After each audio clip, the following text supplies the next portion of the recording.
ఇష్టం వచ్చినట్టుగా deputy CM గారు కానివ్వండి, లేకపోతే ముఖ్యమంత్రి గారు కానివ్వండి, ఇప్పుడున్నటువంటి ముఖ్యమంత్రి గారు లోకేష్ ఎవరైనా సరే నోరు పారేసుకొని మద్యం చీప్ లిక్కర్ని అందజేస్తున్నారు. జగన్మోహన్ రెడ్డి గారి ప్రభుత్వంలో ప్రజలు చనిపోతున్నారు, మహిళల పుస్తెలు తెగిపోతున్నాయి అని చెప్పేసి ఇష్టం వచ్చినట్టుగా మాట్లాడారు. మరి గతంలో జగన్మోహన్ రెడ్డి గారు ఏ విధంగా ఆయన గవర్నమెంట్లో మద్యం సరఫరా జరిగిందనేది అందరికీ తెలుసు.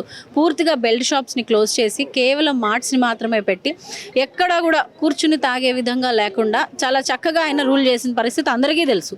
మరి ఈ రోజు ఏంటారా అంటే అవన్నీ కూడా తీసేసి ఆ రూల్స్ అన్నీ కూడా ఎక్కడ పడితే అక్కడ బెల్ట్ షాపులకి పర్మిషన్స్ ఇచ్చేసి ప్రైవేట్ పర్సన్స్కి ఎవరైతే టీడీపీలో ఉన్నటువంటి మరి పార్టీని నమ్ముకున్నటువంటి కార్యకర్తలు నాయకులు ఎవరైతే ఉంటారో వాళ్ళ జేబులు నింపడానికి, వారి స్వలాభానికి ఇష్టానుసారంగా ఈరోజు పర్మిషన్స్ ఇచ్చేసి బెల్ట్ షాపులు నడుపుకోండి అని చెప్పేసి ఈరోజు ఈ రోడ్డు మీద ఏ వైన్ షాప్ చూసినా సరే బ్రాండ్లతో సహా లైటింగ్స్ పెట్టి మరీ ఆకర్షించే విధంగా ఏర్పాటు చేస్తున్నారు.